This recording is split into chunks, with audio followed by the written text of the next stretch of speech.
앞서 기도회에서 우리가 들었던 것처럼 제가 그 성산교회 통화를 해봤더니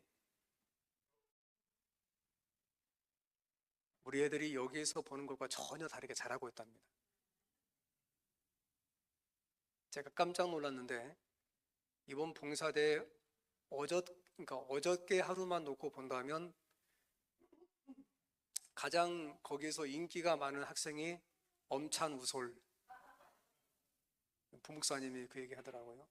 교회에서 보는 모습과 현장에서 보는 모습이 거의 180도가 다르다고.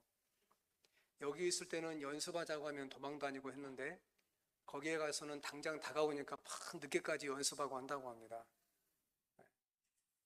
이걸 어떻게 표현해야 할지, 실전에 강하다 이렇게 해야 할지 모르겠습니다. 여러분, 제가 반복해서 말씀드리지만 지금 우리가 양육하는 이 세대는 배고픔을 모르는 세대입니다. 보릿고개는 국어사전 속에 나오고요, 근대사의 굴곡진 역사를 역사책에서만 배우지 실제 그것이 무엇인지 경험하지 못한 세대입니다. 우리가 그 아침이나 저녁마다 음식물 찌꺼기를 음식물 통에 버리고 수거하는데 현재 우리 남한 땅에서 버리는 음식물의 5분의 1만 38선 너머에 보내면 북한 사람들이 먹고 남는다고 합니다. 지금은 그렇지 않지만 꽤 오래전에 김희자 씨가 쓴 꽃으로도 때리지 말라는 그 책의 내용에 보게 되면 미국에서 키우는 애완견 사료값만 아프리카에 뿌리면 아프리카 전체가 먹고 남는다고 합니다. 풍족한 세상, 넘쳐나는 어떤 그런 식량들, 그러나 양극화를 통해서 어떤 분배의 불균형, 우리가 이 세대에 살고 있습니다. 이 모든 것들의 중앙에는 이익을 빙자한 인간의 욕망이 들어있죠. 이런 건강하지 않는 경쟁사회 속에서 우리 아이들에게 가장 우리가 어떻게 이 아이들을 믿음 가운데 올바르게 서게 하고 이네들이 장성해서도 자기 몫을 해가면서 사회에 기여할 수 있을까? 이건 경험치입니다. 경험치. 얼마나 그 이익을 보는 경험을 쌓게 하냐가 아니고 이네들이 가서 시간과 재정을 투자하고 자기들이 손수 뛰면서 어떤 가치를 얻게 할 것인가, 이것이 가장 중요합니다. 근데 기독교 신앙도 마찬가지지만 세상의 일반적인 그 보편적 도덕도 그 봉사를 통해서 얻는 가치와 기쁨이 가장 크다고 합니다. 따라서 우리 교회가 우리 학생들을 위해서 선택할 수 있는 방법은 얼마나 좋은 선생, 얼마나 좋은 학원이 아니고 그 아이들이 배운 것을 가지고 어떻게 봉사할 수 있도록 경험의 기회를 제공할 것인가, 이게 될 것입니다. 그래서 이번에 이제 여러 학생들이 거기에 갔는데 여러분 기도해 주신 것 감사하고 후원하신 것도 감사하고 성경학교 끝나는 날부터 비가 온답니다. 그래서 부목사님이 좋은 때는 봉사하고 놀려고 하니까 비가 올 것 같아요 라고 하길래 제가 그랬습니다. 정말 그거 좋은 거라고, 생각 좀 해보라고. 날씨 좋을 때 다 봉사 마치고 소낙비가 오는데 바닷가 가가지고 미친 척하고 달려보라고. 그건 영화 속 드라마의 한 장면과 같을 거라고. 어떤 사람이 제주 가갖고 그 사진을 찍겠냐고. 꼭 그 사진 찍고 즐겁게 마지막까지 마무리하고 오라고 해서 좋은 대화를 마쳤습니다. 자,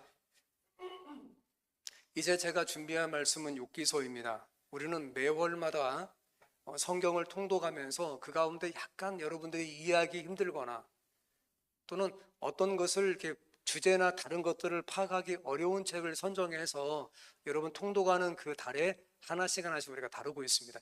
여러분 혹시 욥기서를 읽어보신 분이 있습니까? 이 가운데 어떠던가요? 명확하게 선명하게 다가오던가요? 욥기서를 통독하면서 길을 잃지는 않았나요? 오늘 저와 함께 길지 않지만 짧게 한번 보겠습니다.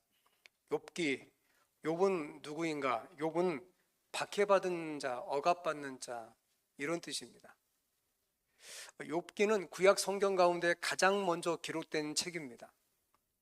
우리는 보기를 욥기와 창세기가 구약에서 비슷한 시기에 기록이 되었는데 아마 모든 학자들은 창세기보다 욥기가 가장 먼저 기록되었다고 그렇게 생각을 합니다. 그리고 재림교회나 저도 거기에 동의하고 있습니다. 욥은 아브라함과 동시대 사람이었습니다. 성경은 욥기의 배경을 이렇게 말합니다. 우스 땅에 사는 딸 에도마 하면서 우스 땅에 사는데 에돔이구나. 그러면 우스와 에돔은 같은 지역입니다.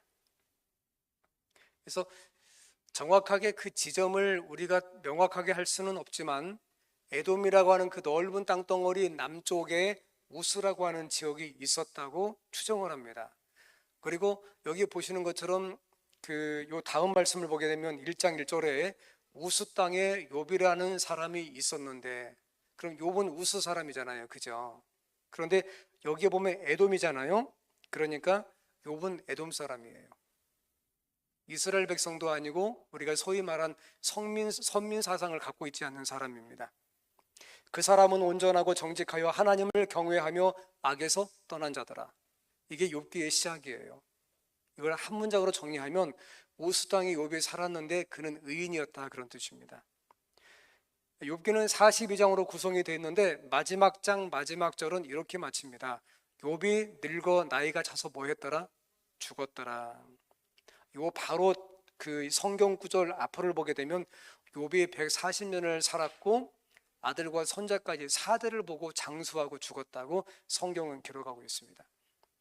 그러면 욥은 구체적으로 언제 사람이었을까? 우리가 보면 아브람과 동시대 사람이라면 욥은 족장시대 사람입니다. 그래서 여기서 말한 족장시대는 창세기 1장부터 한 11장까지의 노아까지 해가지고 1장부터 노아까지 대략 한 2000년 덜 되지만 여하튼 한 시대가 있었고, 우리가 이 시대를 넘어가게 되면 창세기 한 11장 마지막 한 12장부터 창세기 마지막 장까지 아브람, 그 다음에 그의 아들 누구? 이삭, 그의 아들 야곱, 그리고 그 아들 가운데 하나가 요셉. 그래서 요 4대 정도 되는 요 시기를 우리가 족장시대라고 부릅니다. 우리가 다른 말로 부조시대라고 부르기도 합니다. 제가 표를 이렇게 그렸는데요, 아브라함은 기원전 2166년 정도에 출생을 합니다. 물론 성경학자마다 약간 차이는 있지만 거의 대동소이합니다. 요 시기는 아브라함은 유프라테스와 티그리스 강 사이에 있는 메소포타미아 문명에 있는 갈대아 우르 사람인데, 아브라함이 태어날 당시에 저 서남 쪽에 있는 거기에 큰 강, 나일강, 이집트 문명, 여기는 우리가 기록된 역사를 보게 되면 여러분이 알고 있는 피라미드가 가장 많이 만들어진 시기였습니다. 그 당시 아브라함이 태어났고요. 그 다음에 요셉은 기원전 1805년 정도에 죽습니다. 요 기간을 대충 계산해 보면 그냥 예상하건대 한 350년 정도 됩니다. 어떤 사람들은 이것을 더 늘려서 기원전 1500년까지인가 족장시대라고 말하는 사람도 있지만, 저는 창세기 12장부터 50장까지 있는 그 4대 정도를 그 부조시대, 족장시대를 계산해서 이렇게 제가 여기에 준비를 해왔습니다. 욥은 아브라함과 분명히 동시대 사람입니다. 모세보다 대략 한 많게는 500년 이상, 적게는 뭐 한 250년 이상 먼저 있었던 사람입니다. 다시 말하지만 욥은 이스라엘 사람이 아닙니다. 이방 족속입니다. 그런데 이걸 어떻게 알 수 있냐면 그 욥기와 창세기가 동일한 시기에 기록됐다는 것을 여기 보시게 되면 욥이 그들을 불러다가 하나님의 번제를 드렸다고 기록하고 있거든요. 여러분, 그런데 족장 시대를 넘어서 출애굽기로 넘어가게 되면 모든 족장이 번제를 드리나요? 아니요. 하나님께서 어떤 족속, 레위 족속 가운데 누구? 제사장, 그죠? 아론계 제사장을 통해서 뭘 건축하게 하셔가지고 성소를 건축하게 하셔서 거기에서 번제를 드리죠. 그러니까 무슨 말이냐면 출애굽기 이전까지는 이렇게 번제를 드렸어요. 족장들이 대표해서. 하지만 이것이 창세기를 넘어서 출애굽기로 넘어가게 되면 모세가 시내산에서 하나님의 그 성막, 성소를 계시받아서 만들고 난 다음부터는 사람을 구별하기 시작해요. 레위지파를. 그리고 아론계를 중심으로 해서 제사장들로 하여금 성소를 봉사하게 하는 거예요. 그렇구나. 이 기록을 보니까 아, 욥은 아브라함 때 사람이구나. 그 다음 말씀 보게 되면 그 창세기 17장 1절에 어떤 말씀 나오냐면 나는 전능한 하나님이라 이런 말이 나와요. 우리가 히브리어로 엘샤다이 그래요. 근데 이 엘샤다이는 성경 가운데 특별히 족장 시대에 사용됐던 단어예요.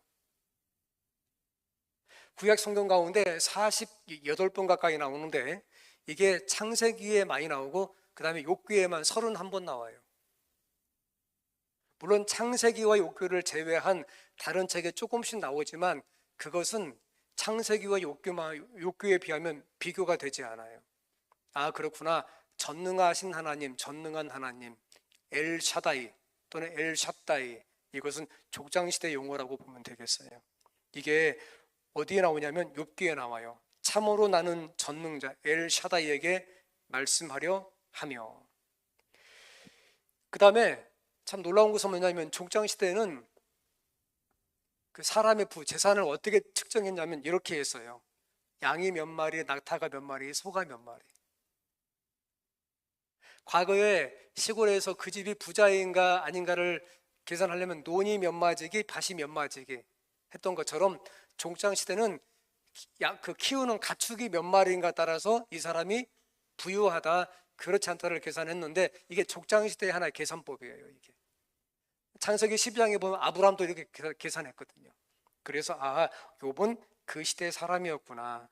마지막으로 그 욥과 세 친구가 나오는데 욥과 세 친구, 다시 말해서 욥기에서는 가나안 땅과 가장 인접한 애굽에 대한 어떤 내용도 나오지 않아요. 홍해를 건넜다든지 광야 생활을 했다든지 열재앙을 경험했다든지 어떤 것도 나오지 않아요. 왜 안 나올까요? 그런 일이 발생하지 않았으니까, 이전 사건이니까. 심지어 욥기에는 하나님의 율법에 대한 것도 나오지 않아요. 아, 모세 시대 한참 이전 사람입니다. 욥기는, 특별히 욥은 아브라함의 가계와 아브라함 시대에 하나님 안에 있었던 사람들이 울타리 밖에 있었던 사람이에요. 이 말은 뭐냐면 성경에 기록되지 않아서 그렇지 아브라함의 그런 가까이 있는 사람들 말고도 하나님을 섬기는 사람들이 다른 지역에 있었다 없었다? 있었다. 비근한 예로 열왕기상 19장에 보면 엘리야가 하나님께 호렙산까지 도망가서 말합니다. 하나님, 전부 다 떠나버리고 나만 홀로 남았습니다. 그랬더니 하나님께서 뭐라고 말씀하십니까? 내가 바알에게 절하지 않는 사람 얼마? 아, 몇 명? 7,000명. 여러분, 저와 우리가 같이 지금 우리 모든 공동체가 예배를 드리고 있지만 이 교회가 아닌 다른 어떤 공동체에 하나님을 진실로 섬기는 사람들이 분명히 있을 거라고요. 욥기는 정치나 군사나 교회를 다루고 있지 않습니다. 욥기는 어느 한 사람의 다가온 삶의 문제, 특별히 그의 가족의 이야기입니다. 가족 가운데 다가온 고난에 대한 것을 어떻게 이해하고 어떻게 해석할 수 있는가입니다. 따라서 여러분과 우리 가족을 위해서 이런 욥기를 갖다가 바르게 이해하는 것은 정말 중요할 겁니다. 욥기는 크게 세 가지 문제를 다루고 있습니다. 첫 번째, 하나님이 어떤 분이신가? 욥기는 고난에 대한 책처럼 보이지만 그렇지 않습니다. 고난에 대한 책인 것처럼 보이지만 그 가운데 하나님은 어디에 계시고 그 상황에서 하나님은 무엇을 하시는가? 하나님은 어떤 분인가? 두 번째는 우리에게 다가오는 고난을 우리가 어떻게 이해할 것인가? 어떤 사람은 신실하게 하나님을 믿는데도 고난을 당하고 어떤 사람은 저렇게 세상에서 악을 해가는데 잘 먹고 잘 살고 시편 73편입니까? 거기에도 뭐라고 말씀하십니까? 그 사람은 죽을 때도 노망 들지 않고 평안하게 죽는다고, 이런 말씀도 있지 않습니까? 그죠? 고난을 어떻게 이해할 것인가?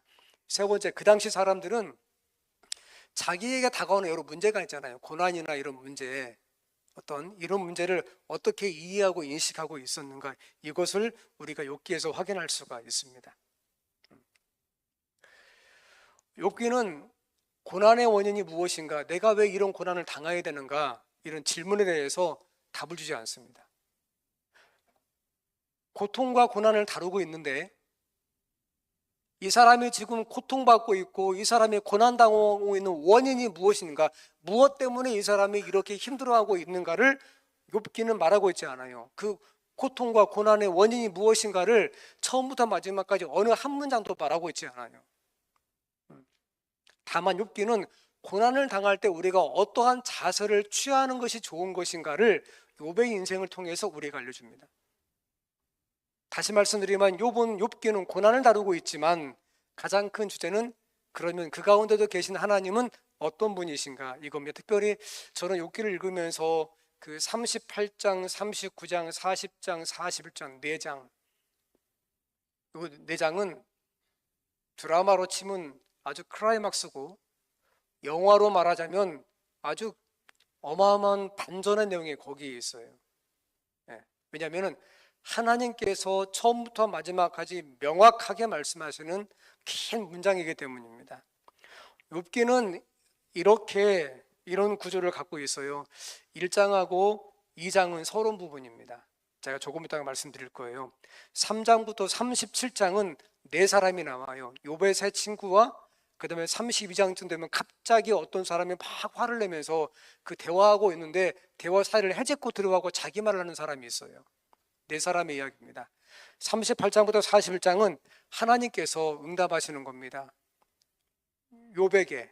그리고 42장은 마지막 결론 부분입니다. 자, 욥기 1장을 보면 앞서 말씀드린 것처럼 이렇게 시작합니다. 우수 땅에 욥이라 불리는 사람이 있었는데, 제가 거기에 노란 줄 쳐놓은 거 보이십니까 여러분? 이게 뭐냐면 제가 지금 우리가 성경을 볼 때 아까 앞서 말씀드린 것처럼 성경을 한참 읽다가 보면 두 가지 문제를 경험할 수 있어요. 욥기에서 첫 번째, 내가 지금 어디쯤 읽고 있지? 마치 등산하고 있다가 길이 애매하니까 어디로 가야 되지? 이런 느낌. 그러니까 성경을 보다가 내가 지금 어디만큼 읽고 있지? 첫 번째.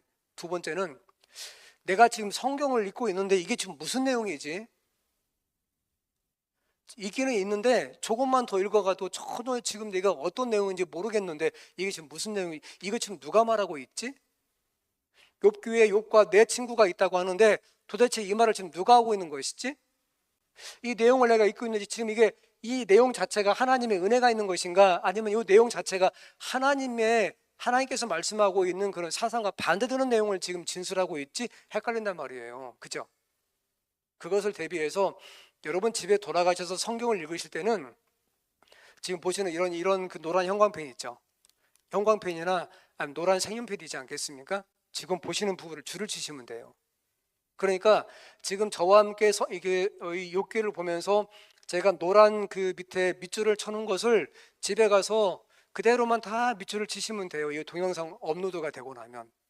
그러면 나중에 다른 거 읽지 말고 그것만 읽어보시면 돼요. 한 두 번 정도. 한 번 읽는데 보통 한 1분 정도밖에 걸리지 않아요. 그러니까 2분 정도면 욥기를 두 번 볼 수 있는 거예요. 그죠? 여러분 못 믿으신 것 같은데 집에 가서 해보시기 바랍니다. 예, 가능합니다. 자, 우스 땅에 욥이라고 불리는 사람이 있었습니다. 그 사람은 온전하고 정직하면서 하나님을 경외하고 악에서 떠난 사람입니다. 근데 6절쯤 가게 되면 한 번은 하늘에서 하늘의 회의가 열립니다. 근데 거기에 참 놀랍게 사탄이 거기에 참석을 합니다.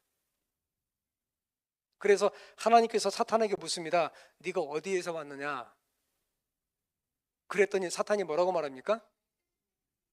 온 땅에 두루두루 돌아서 왔나이다. 땅에서 온 거예요. 어쨌든. 그죠? 원래 그 자리에 누가 참석해야 돼요? 그렇죠. 아담이 참석해야 돼요. 근데 왜 아담이 참석하지 못한 거죠? 네, 아담이 범죄해서 에덴 동산을 떠나게 됐고 소망 가운데 이미 흙으로 뭐 했습니까? 돌아가 버린 겁니다. 사탄이 인류를 타락시키고 난 다음에 자기가 지구의 대표라고 우기면서 하늘회의에 지금 올라온 거예요. 이게. 그러면서 그 회의석상에서 사탄이 하나님께 이렇게 말합니다. 하나님, 9절쯤 가게 되면 하나님께서 방금 욥이 의인이라고 말씀하셨는데 그거 잘못 생각하시는 겁니다. 하늘에 있는 여러 대표자들 그거 잘못된 거예요. 하나님 틀리신 겁니다. 욥이 하나님을 섬기고 경외하는 것은 다른 사람보다 하나님께서 욥에게 더 많은 복을 주시기 때문에 욥이 하나님을 섬기는 것이지, 만약에 하나님이 욥에게 요만큼은 서운하게 하시면 욥은 금방 등을 돌리고 하나님을 떠날 것입니다. 그러면서 사탄은 욥이 이기적인 사람이고 얻어먹을 것이 있어서 하나님 옆에 붙어 있다고 이렇게 말하고 있는 거죠. 그래서 하나님께서 그렇지 않다고 말하지만 사탄이 같이 우기잖아요. 그러니까 하나님이 사탄으로 하여금 욥의 생명만 건들지 말고 네가 그러면 네가 말한 것이 진짜인지 가짜인지 한번 확인해 보라고 허락을 하십니다. 근데 1장에 보게 되면 그 욥은 이런 사람이었습니다. 그에게 아들 7과 딸 셋이 태어나니라. 그러니까 10명 정도 자녀가 있는 겁니다. 욥이 10명 자녀가 있다는 것은 나이가 어느 정도 있다는 것이겠죠. 그죠? 그의 소유물은 양이 7,000마리요, 낙타가 3,000마리요, 소가 500결이요, 암나귀가 500마리며 많아요, 적어요? 엄청나게 많습니다. 여러분, 양 7,000마리 혼자 어떻게 할 수 있어요? 아니요. 그 말은 욥의 가게에 10자녀 외에도 여러 사람들이 함께 일하고 있었겠죠.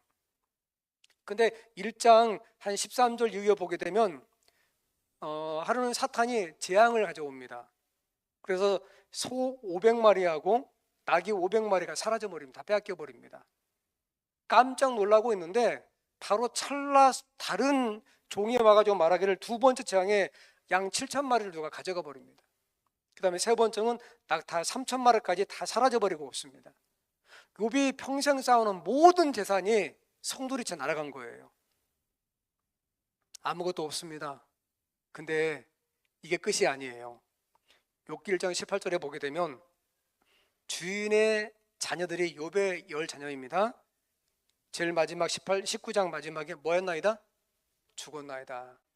그러니까 욥이 평생 동안 쌓아오는 모든 재산은 다 사라졌고 그의 10자녀도 죽었습니다. 사탄이 말한 것처럼 다 정리가 됐습니다. 이때 욥이 어떻게 반응합니까? 주시니도 여호와시요 거두시니도 누구시니? 여호와시니 여호와의 이름이 찬송을 받을지다. 그러면서 욥이 범죄하지 아니하고 원망하지 않습니다. 이렇게 모든 것이 사라지고 난 말입니다. 그러자 사탄이 2장에 가게 되면 또 한 번 나타납니다. 2장 1절쯤 가면 또 하나님과 대화를 해요. 하나님은 또 허락을 하십니다. 그랬더니 사탄이 욥 자체를 괴롭히기 시작합니다. 그랬다가 한 11절쯤 가게 되면 욥의 가족의 불행한 소식을 듣고 욥의 세 친구가 옵니다. 그때의 욥의 친구 세 사람이 보입니까?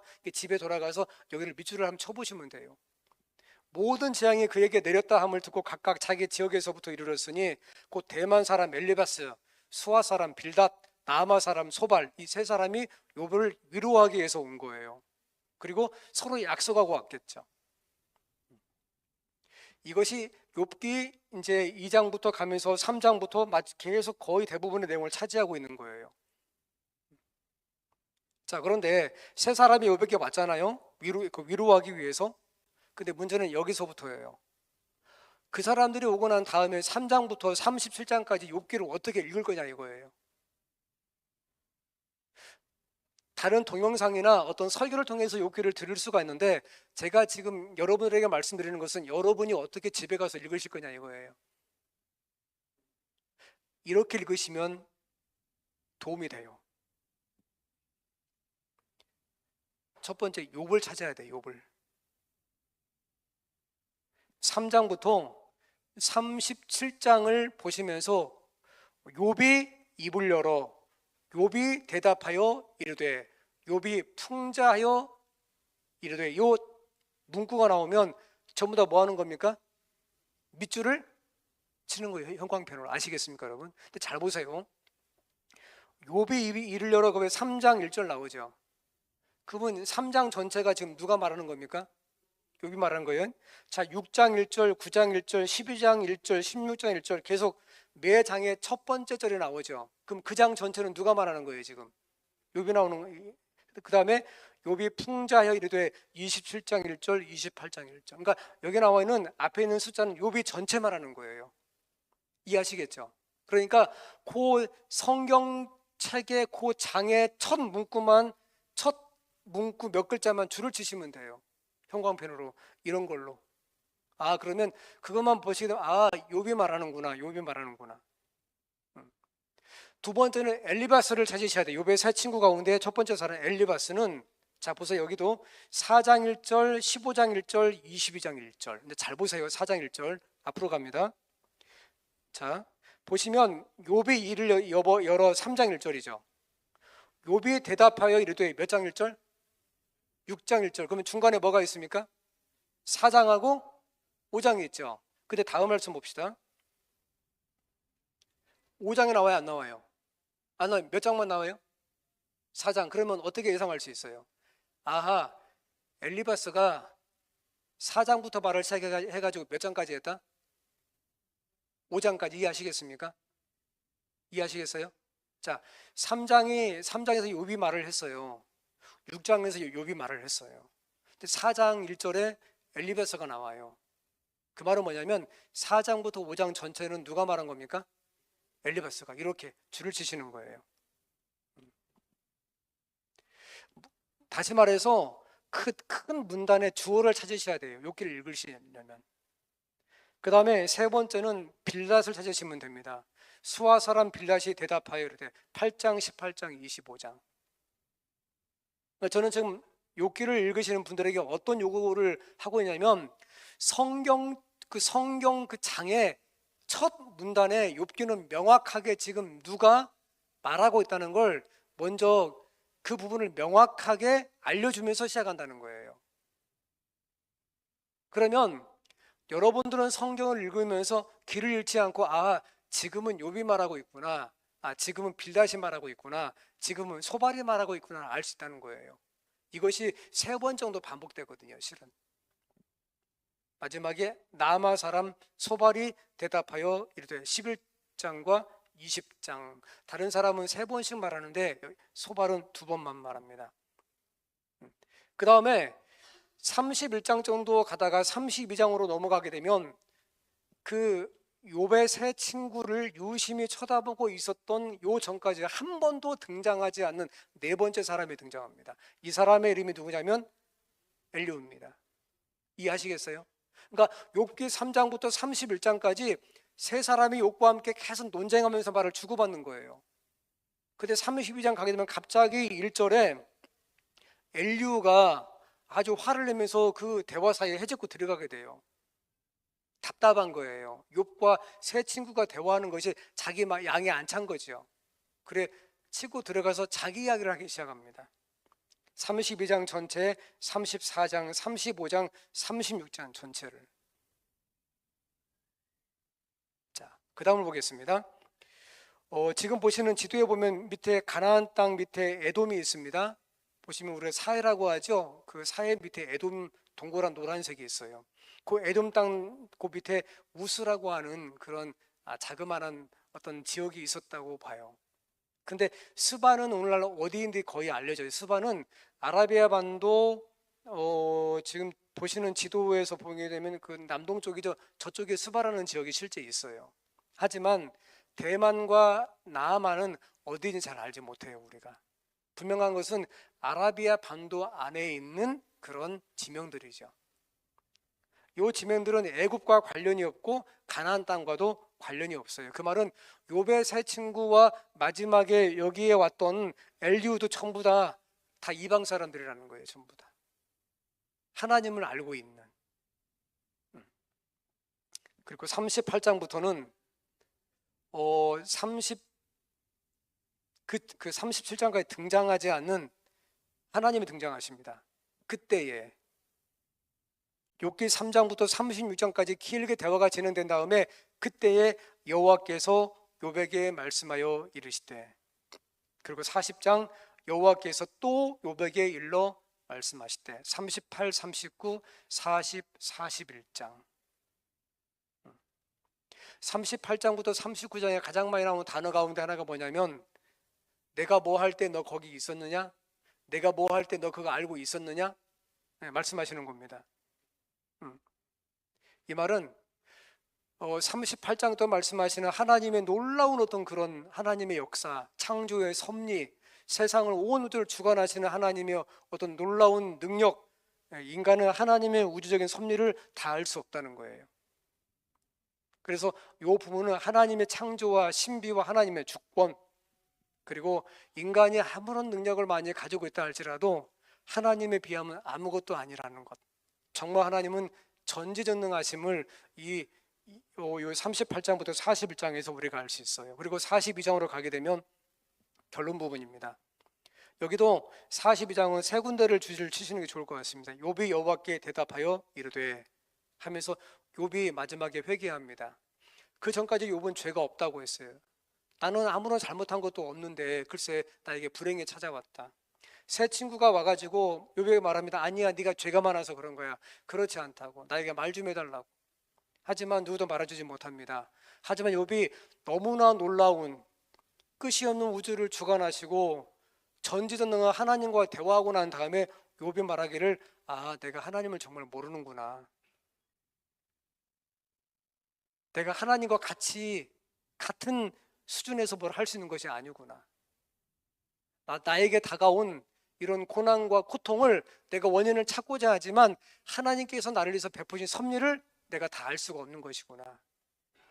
그걸 깨닫게 되고 7절쯤 간 다음에 여호와께서 대만 사람 엘리바스에게 이르되 내가 너와 두 친구에게 노하노니 욥의 말같이 너희가 옳지 못했다 말하고 있으면서 10절 잘 보세요. 여호와께서 욥의 말년에 욥에게 처음보다 더 복을 주시니 그가 양 14,000. 욥이 1장에서 양을 몇 마리 갖고 있었죠? 7,000. 몇 배입니까? 2배. 낙타 6,000. 1장에 낙타 몇 마리였습니까? 3,000. 소 몇 결이? 1장에서는 500결이. 암낙이 얼마? 1,000. 1장에서는 얼마? 500. 또 아들 7과 딸 3을 두었더라. 어떤 학자는 이 부분을 이렇게 예상하더라고요. 욥기 42장 10절에 보게 되면 하나님께서 욥에게 다시 잃었던 것을 갑절의 복을 주십니다. 그죠? 그런데 11절쯤 가게 되면 아들 몇 명? 7, 딸 몇 명? 욥기 1장에 보면 아들과 딸이 몇 명이었어요? 합쳐서 10명. 여기 몇 명? 왜 다른 건 다 갑절인데 여기만 10명이에요? 네? 하늘나가 만날 수 있으니까 그렇게 해석하더라고. 실제로 대부분 학자들은. 저는 그 부분에 부분적으로 공감이 되었어요. 실은 욥의 세 친구는 이렇게 주장했습니다. 욥이 고통을 받고 고난을 받는 이유는 욥이 죄가 많아서 그래. 너의 슬픔과 고통을 우리가 불쌍하게 생각하고 안타깝지만 네가 이렇게 쫄딱 망한 것은 네가 죄가 많아서 그래. 얼른 회개해. 이렇게 말합니다. 누가? 엘리바스가. 빌닷은 욥이 이렇게 된 것은 너도 죄가 있지만 너네 조상들이 죄가 많아서 그런 거야. 비슷한 얘기를 하는 겁니다. 세 번째 소발은 욥의 악행 때문에 너희가 지금 기억하지 못해서 그렇지. 욥이 망각해서 그렇지. 기억하지 못한 욥의 어떤 악행 때문이 있고 하나님께 회개하고 돌아와야만이 네가 다시 회복할 수 있다고 주장하는 거예요. 이렇게 말합니다. 다시 말해서 세 사람의 공통점은 인과응보예요. 하나님은 인간이 선을 행하면 뭘 주시고 복을 주시고 악을 행하면 뭐 하시고 벌하시고, 따라서 욥의 가정의 문제는 전부 다 욥이 뭘 행했기 때문에, 죄를 짓고 악을 행했기 때문에 온 것이라고 말하는 겁니다. 따라서 욥이 저렇게 고난을 당하면서 하나님께서 욥을 징계하신 거라고. 여러분, 사실 욥의 세 친구의 주장이 문제가 있는 것은 아닙니다. 무슨 말이냐면 실제 세상에서는 이런 것들이 이렇게 생각할 만큼 그런 일이 벌어지기 때문에 그렇습니다. 하지만 그러나 엄밀하게 보면 욥의 상태를 놓고 보면 하나님께서는 세 친구의 주장이 틀렸다고 말씀하십니다. 이제 정리할 때가 됐습니다. 여러분과 제가 이 세상에서 살아가면서 성실하게 살고 바르게 사는 것은 우리를 기쁘게 하고 우리에게 큰 가치를 줍니다. 하지만 동일한 것에 대해서 어떤 사람은 이것을 다르게 해석합니다. 성실한 것은 괜찮지만 바르게 살면 세상에서는 뭐 한다고 그래요? 손해본다고 이렇게 생각을 합니다. 부분적으로 동의하는 분들이 적지 않아 있을 수 있습니다. 이것은 뭐냐면 충돌이에요. 하나님께서는 분명하게 말씀하시기를 성실하고 바르게 살아야 한다고, 더군다나 우리의 삶의 척도는 하나님의 율법이라고 분명히 말씀하고 있습니다. 그런데 율법 앞에 가서 사람이 갈등하는 거예요. 내가 하나님의 거룩하신 율법을 갖고 살려고 하니 정말 마음에 감동은 되지만 내 인생 가운데 가지고 있는 재산이 점점 사라질 것만 같고, 내가 이 세상 가운데서 생존하는 상황 가운데서 굉장히 내가 불리할 것만 같고 갈등이 생기는 거예요. 하나님의 뜻대로 살자니 진리이기 때문에 살고 싶으나 현실은 그렇지 않다고 얼마든지 생각할 수 있다는 것이죠. 하지만 여러분 기억하시기 바랍니다. 이 말씀입니다. 여호와께서 욥의 말년에 욥에게 처음보다 더욱 복을 주시니 그가 양 14,000과 낙타 6,000과 소 1,000결이와 암낙이 1,000을 두었고 또 아들 7과 딸 3을 두었으니. 네. 인생은 단거리가 아닙니다. 마라톤입니다. 바르고 정직하게 사는 것은 그 사람의 인생을 풍성하게 하고 결과적으로 이 말씀처럼 풍족하게 할 겁니다. 우리의 갈등은 어떤 것을 몰라서 갈등하기도 하지만 적지 않은 신자들의 갈등은 하나님의 율법대로 살 것인가 아니면 적당히 세상에서 살 것인가, 그 사이에 사는 갈등입니다. 하나님은 그들에게 은혜를 주시지만 그 사이에서 동시에 자유로운 선택의 의지도 주십니다. 이것은 마치 선악과 앞에 있었던 하와에게 하나님께서 그에게 자유로운 선택의 의지를 주신 것과 동일합니다. 욥기는 1장부터 큰 고통과 불행을 보여주고 거기에 대한 원인을 찾기 위해서 욥기의 대부분을 갖다가 그렇게 보냅니다. 그러나 욥이 하나님 앞에 바르게 섰을 때 욥기의 마지막은 그에게 갑절에 하나님께서 복을 주셨다고 성경은 기록하고 욥기를 마칩니다. 따라서 우리는 욥기를 읽으면서 고통의 원인을 성경이 설명하지 않지만 내 삶에 다가오는 고난과 고통에 대해서 내가 어떤 태도를 취하고 어떻게 반응할 수 있는가에 대한 명확한 답을 얻을 수가 있습니다. 어떤 것은 충분히 이해하면서 반응할 수 있고요, 어떤 것은 내가 도저히 나에게 왜 이런 문제가 생겼는지 이해도 할 수 없고 받아들이기 힘들 수 있지만, 그러나 하나님의 어떤 그런 38장부터 이어지는 하나님의 전능성과 놀라운 섭리를 보면서 이해하지 못하더라도 그래 하나님의 뜻이 있다고 우리가 욥처럼 그렇게 믿고 순종하며 살아갈 수 있다는 거예요. 그리고 그 생의 마지막은 지금 보시는 것처럼 하나님의 갑절의 축복입니다. 성도 여러분, 저는 여러분들이 욥처럼 그런 반응과 태도를 하시면서 살아가시기를 간절히 바랍니다. 이제 깊어지는 이 저녁 안식일 밤 집에서 평안하게 보내셨다가 내일 아침에 건강한 모습으로 이 성전에서 다시 뵙겠습니다. 감사합니다.